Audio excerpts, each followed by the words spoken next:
Hemen nahasketa bat aipatzen da, azido kloridrikoa, 10 berminus lau molarreko kontzentrazioa eta litro bateko volumena daukona, silar nitratoarekin, 1,0 bidera 10 berminus iru silar nitratoarekin.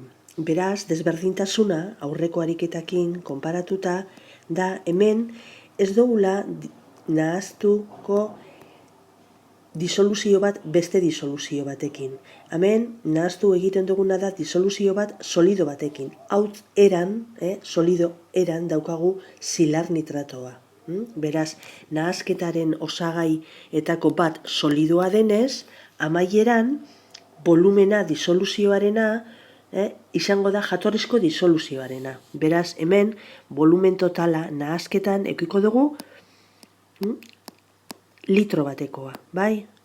Litro batekoa zebestiak ez du ia volumena aldatuko. Orduan, litro bateko volumena izango da amaierako disoluzioarena. Hori da desberdintasun nagusia.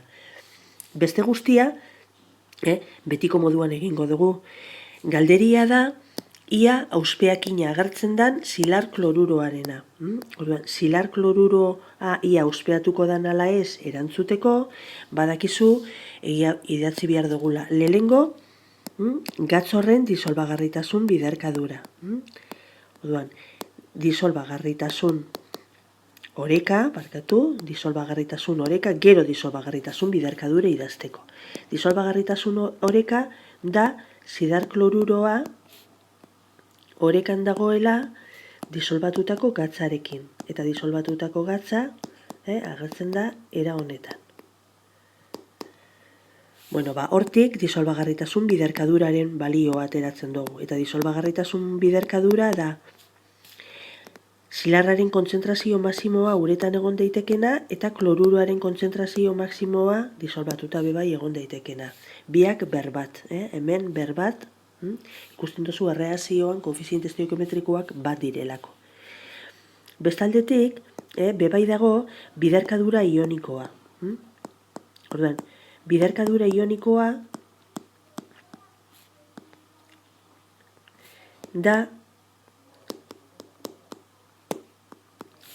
disoluzioan dauden kontzentrazioak, baina ez maximoak, ez dakigu zeintzuk diren kontzentrazio horiek, eta biderkadura horrek gainditzen badu KS, orduan esango dugu auspeakina agertzen dela.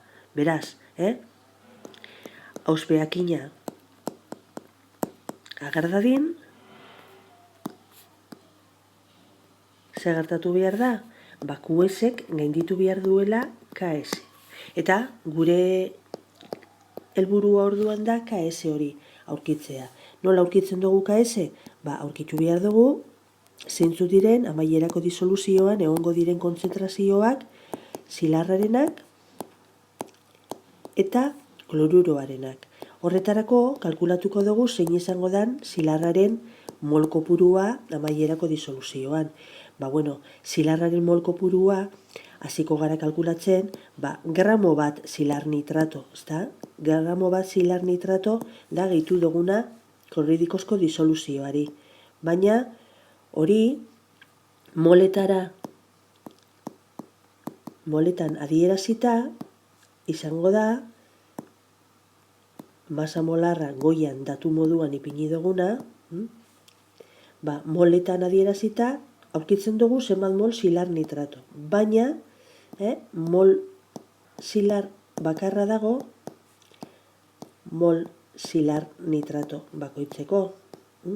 Beraz, hemendik kalkulatzen dugu zenbat mol silar nitrato egongo diren amaierako disoluzioan. Hau da, 5,9 bidera 10 berminus 6 mol egongo dira. Guk kalkulatu nahi duguna da silarraren kontzentrazioa. Eta esan dugu dala silar nitrato molak, oraintxen aurkitu dakoak, zati bat. Beraz, 5,9 bidera 10 berminus 6 hori, litro batekin zatituta, geratzen da, bardin, 5,9 bider 10 molar. Lortu dugu, zilarraren kontzentrazioa amaierako disoluzioan. Orain nahi dugu kloruroarena. Kloruroarena, ze izango da, zenbat mol kloruro, egongo diren disoluzioan, volumen totalarekin zatituta. Zenbat mol kloruro egongo dira, lehengo, kalkulatuko dugu, zenbat mol kloridriko zeuden. Mol kloruro izango dira, disoluzioa kloridrikozkuak zer dauko? Litro bat disoluzio. Litro horretan zenbat mol kloridriko daude? 10-4 mol kloridriko daude. Eta zatituta litro batekin. Baina nik nahi dut mol kloruro. Beraz, mol kloruro bat dago mol kloruro, mol azido kloridriko bakoitzetik. Beraz, emaitzak ematen du 10-4 molar. Horrekin ondorioztatzen dugu, kloruroaren kontzentrazioa dela 10-4, hemen, oraindik molak dira, emaitza bardina izango da, baina hemen ipiniko dugu mol kloruro dagoela.